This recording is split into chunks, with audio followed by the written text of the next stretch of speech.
Welcome back mga ka-TV. Ang video na tatalakayin natin ngayon ay ang chapter 2 ng The Most Notorious Talker Runs the World's Greatest Clan, at kung bago ka lang sa channel ko ay huwag mahiyang mag-like, subscribe o follow at i-click ang notification bell para ma-notify ka sa susunod na video. Paalala, ang video na tatalakayin natin ngayon ay maaaring mag-iba mula sa ilalabas na anime.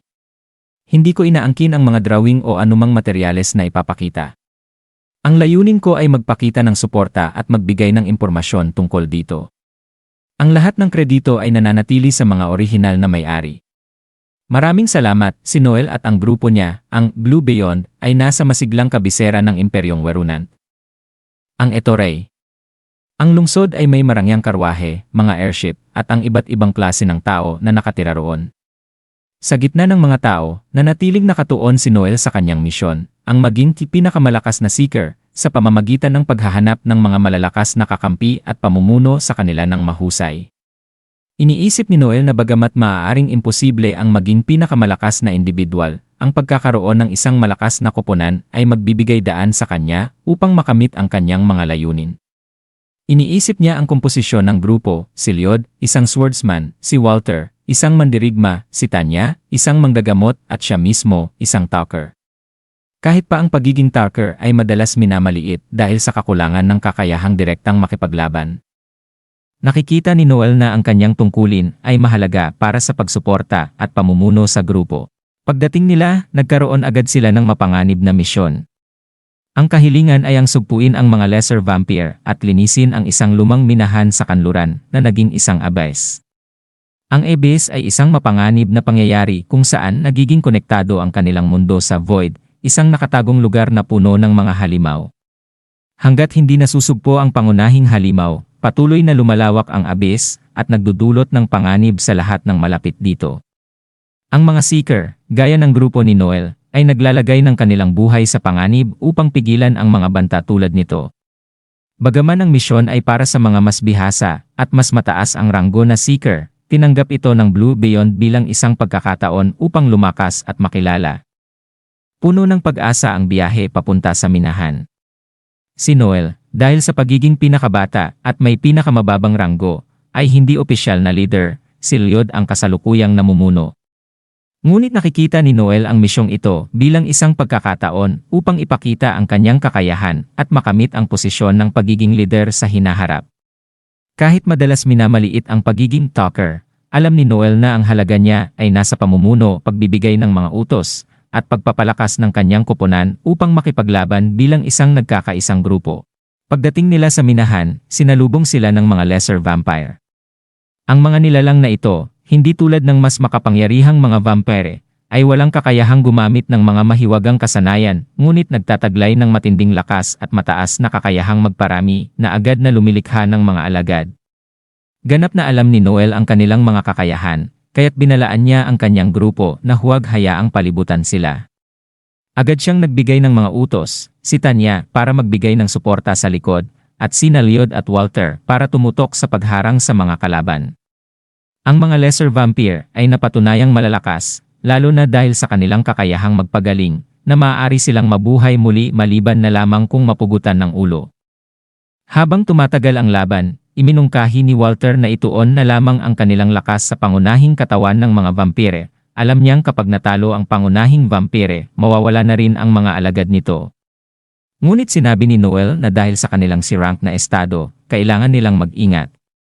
Sa halip na magmadali sa pangunahing vampire, mahalagang pahinain at patayin muna ang mas maraming alagad upang hindi sila maagawan ng kakayahan. Kapag kalaban na ang pangunahing target, mas lalong naging matindi ang labanan nang bigla silang masurpresa ng gas na tumagas mula sa kuweba, na tila nagpapahina sa kanila.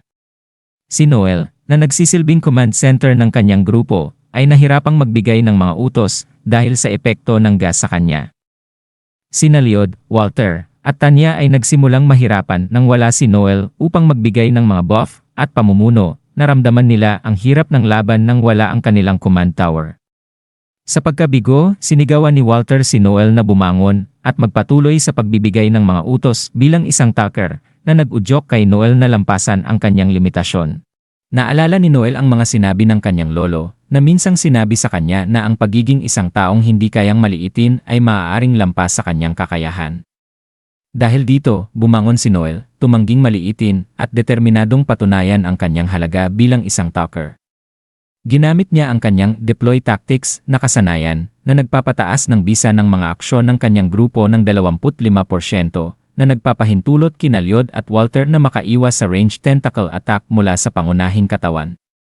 Pagkatapos ay ginamit ni Noel ang battle voice na kasanayan upang mapabilis ang pag-recover ng stamina at magic power ng kanyang mga kasama. Sa kanyang mga utos, nag-recast si Tanya ng mga barrier para kina Lloyd at Walter, na ipinagpatuloy ang kanilang pag-atake sa pangunahing katawan ng vampire. Nang tila kontrolado na nila ang sitwasyon, biglang lumabas ang tatlong lesser vampire mula sa pagtatago, handang tambangan ang grupo. Mabilis na binago ni Noel ang kanilang estratehiya, nagpasya siya na ang haharap sa mga maliliit na alagad upang mapalaya sina Lloyd at Walter na tutukan ang pangunahing katawan. Pagkatapos ay ginamit niya ang Easton Howl na pansamantalang huminto sa galaw ng mga kalaban, at ginamit ang kanyang anti-beast na sandata na Silver Flame upang barilin ang mga alagad kahit na limitado na ang kanyang bala. Habang natitira na lamang ang isang bala, maingat na binabantayan ni Noel ang oras upang matiyak na lahat ng bagay ay naayon sa plano. Nagbunga ang eksaktong timing ni Noel at matagumpay niyang na-distract ang pangunahing katawan ng vampire na nagbigay daan kina Lloyd at Walter upang mailabas ang kanilang pinakamalakas na atake, si Lloyd gamit ang kanyang Aura Blade at si Walter gamit ang Deadly Drive. Ang kanilang pinagsamang pagsisikap ay nagbunga sa pagkatalo ng pangunahing katawan na agad na nagdulot ng paghinto ng mga natitirang alagad. Ang tagumpay ng grupo ay sinalubong ng ginhawa at kasiyahan, habang napagtanto nilang nagtagumpay sila sa kabila ng malupit na hamon, ngunit si Noel ay halos nalagay sa peligro, muntik na siyang tamaan ng isang vampire. Ngunit saktong naiwasan niya ito. Kahit sa panganib, tinanggap ni Noel na handa siyang harapin ang anumang pagsubok para makamit ang tagumpay.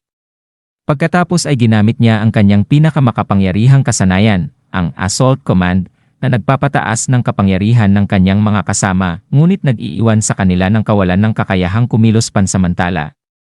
Sa kabila ng doble talibong taktikang ito, pinagsama ang kanyang hindi matitinag na pagtutok at ang kakayahan ng kanyang mga kasama, nagtagumpay sila sa kanilang laban.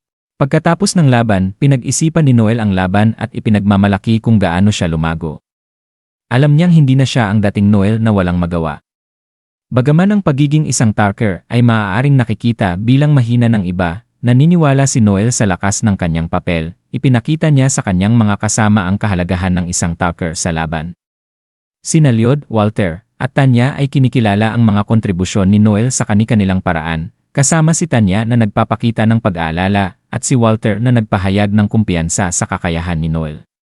Habang papaalis sila sa base, pinagtibay ni Noel ang kanyang paniniwala na ang tunay na lakas ay nagmumula sa pagkakaisa, at ang kanyang landas sa pagiging pinakamalakas na seeker ay nakasalalay sa kanyang kakayahang pamunuan at suportahan ang kanyang mga kakampi. Sa kanyang mga kasanayan sa taktika, at hindi natitinag na determinasyon, handa si Noel na harapin ang anumang hamon, pinatutunayan sa lahat na ganito lumaban ang isang talker. At dito nagtatapos ang ating buod ng Kabanata 2 ng Most Notorious Talker. Mula sa bawat kwento, unti-unti nating nasaksihan ang paglago ng mga karakter at ang patuloy na paglalim ng kanilang mga laban at pagsubok.